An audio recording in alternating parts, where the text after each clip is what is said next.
దేవుని పరిశుద్ధ నామమునకు మహిమ కలుగునుగాక. క్రీస్తునందు ప్రియ దేవుని బిడలారా, ప్రభు అయిన యేసు క్రీస్తు పరిశుద్ధ నామములో మీ అందరికీ ఈ ఉదయకాల శుభములు తెలియచేయచ్చు ఉన్నాను. ఈ దినమంతయు మీకు మీ కుటుంబానికి దీవెనకరముగాను ఆశీర్వాదకరముగాను దేవుడు అనుగ్రహించాలని మీ కొరకై ప్రార్థిస్తూ ఉన్నాను.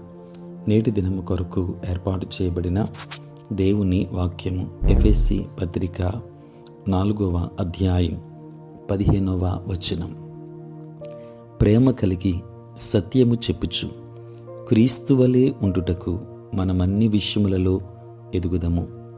ప్రియులరా, నేటి దినము కొరకు ఏర్పాటు చేయబడిన ధ్యానాంశము ఆధ్యాత్మిక అభివృద్ధి.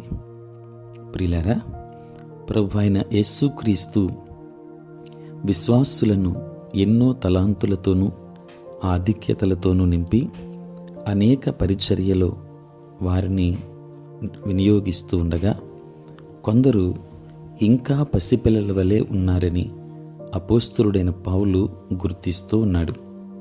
ప్రియులారా, ప్రత్యేకంగా వీరు స్థిరమైన బుద్ధి లేని వారై మనుష్యుల మాయోపాయములలోను వంచనలోను తప్పు మార్గములకు లాగు కుయుక్తిలోను గాలికి కొట్టుకొని పోవునట్లు ఇటు అటు కొట్టుకొని పోయే స్వభావం వీరికి ఉంటుంది. పసిపిల్లలు క్రొత్త వస్తువులకు ఆకర్షణీయముగా ఉండే వాటికి వారిని సంతోషింపచేసే మాటలకు లోబడిపోతారు. అలాగే నూతన విశ్వాసులను లేదా పరిపక్వత లేని వారిని కూడా అబద్ధ బోధకులు మోసం చేస్తారు. కొన్నిసార్లు సంఘాలలో ఇలాంటి స్వభావంతో మాయమాటలకు లోబడే విశ్వాసుల వలన సంఘాలు ఎంతో నష్టాన్ని అనుభవిస్తున్నాయి. అందువలన క్రైస్తవ విశ్వాసి ఎదిగే లక్షణం కలిగి ఉండాలి. ఆధ్యాత్మిక అభివృద్ధిని కలిగి ఉండాలి. ఎదుగుట క్రీస్తు యొక్క సారూప్యతలోనికే కానీ అంతకంటే తక్కువ స్థితికి ఏమాత్రమూ కాదు. దేవుని బిడలారా, మాయోపాయముల నుండి తప్పించుకొనుటకు వాటిని జయించటానికి ఇది ఒక్కటే మార్గం. పౌలు ఈ సందేశాన్ని గొప్ప ఉదాహరణతో మనకు వివరిస్తూ ఉన్నాడు. శరీరములోని అవయవాలన్నీ సమిష్టిగా పనిచేయడం ద్వారా ఎదుగుట ద్వారా ఆరోగ్యవంతమైనదిగా శరీరం ఉంటుంది.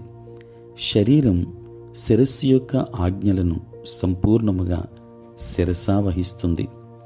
ఈ రెండింటి మధ్య ఏదైనా సమన్వయ లోపం వస్తే అది మరణానికే దారితీస్తుంది. సంఘం క్రీస్తుతో అంటగట్టబడి ఉండుటయే, క్రీస్తుకు లోబడుటయే అన్ని సమస్యలకు సమాధానం. కనుక ప్రేమ కలిగి సత్యము చెప్పుచు అన్ని విషయములలో క్రీస్తులోనికి ఎదుగుట క్రైస్తవుని ప్రాముఖ్య విధి. లేనట్లయితే అతడు లోకపు ఉచ్చులలో చిక్కుకుంటాడు. కనుక ఆధ్యాత్మిక అభివృద్ధిని సాధించడానికి ప్రార్థనాపూర్వకంగా సిద్ధపడదాం. దేవుని ఆశీర్వాదాలు పొందుకుందాం. దేవుడు మిమ్మను దీవించునుగాక. ప్రార్థన. పరిశుద్ధుడైన తండ్రి, ప్రేమ కలిగిన ప్రభు, మీ పరిశుద్ధ నామమునకై వందనాలు స్తోత్రాలు చెల్లిస్తున్నాము నాయన. రాత్రంతయు కాపాడి సంరక్షించి సుఖనిద్రను మాకు దయచేసి మా జీవితంలో మరి ఒక నూతన దినాన్ని మీరు మాకు అనుగ్రహించినందులకే స్తోత్రాలు. ఈ దినమంతా కూడా మీ సన్నిధి మాతో ఉంచండి. మీ ప్రసన్నత మాకు అనుగ్రహించండి. ప్రతి బలహీనత నుండి విడుదలనివ్వండి నాయన. సమస్యలలో ఉన్నటువంటి కుటుంబాలను దర్శించండి, సమాధానం దయచేయండి. ఎంతోమంది కుటుంబాలు నీ నామం నెరుగక నశించిపోతున్న వారున్నారు. అటు బిడ్డలకు సంపూర్ణ రక్షణ భాగ్యాన్ని అనుగ్రహించండి దేవా. ఉద్యోగస్తులను, వ్యాపారస్తులను, కష్టపడి పని చేసుకుంటున్న బిడ్డలందరినీ దీవించండి నాయన. మాటల వలన, తలంపుల వలన, క్రియల వలన ఏ రీతిగానూ పాపములోనికి పోకుండా నీ పరిశుద్ధాత్మ కాపుదల నాయన మాకందరికీ అనుగ్రహించండి. పుట్టినరోజు పెళ్లి రోజు జరుపుకుంటున్న బిడ్డలను దీవించండి. వారికి మీరు తోడై ఉండండి. నూతన ఆశీర్వాదములు మెండుగా వారికి అనుగ్రహించండి. తండ్రి, నీ సేవా పరిచర్య చేయించిన ప్రతి సేవకుని మీరు దీవించండి, ఆశీర్వదించండి. ఆంధ్ర ఎవాంజలికల్ లూథరన్ సంఘాన్ని దీవించమని ప్రార్థిస్తున్నాను. ఆయన సంఘ కాపురులందరినీ మీరు ఆశీర్వదించండి. తండ్రి, నీకు స్తోత్రాలు. ప్రభువా, చదువుకుంటున్న బిడ్డలను జ్ఞాపకం చేసుకోండి. వారికి కావలసిన శక్తిని, జ్ఞానమును, జ్ఞాపక శక్తిని మెండుగా అనుగ్రహించండి. మంచి ఉన్నతమైన భవిష్యత్తును బిడ్డలకు ఇవ్వండి. తండ్రి, ఇది నా దీవెనల చేత మమ్మల్ని అందరినీ నింపమని, ప్రతిరోజు ఈ ప్రాతకాలపు ధ్యానములలో ఏకీభవిస్తున్న ప్రతి కుటుంబాన్ని ఆశీర్వదించమని యేసు నామములో ప్రార్థించి వేడుకొనుచున్నాము తండ్రి. ఆమేన్.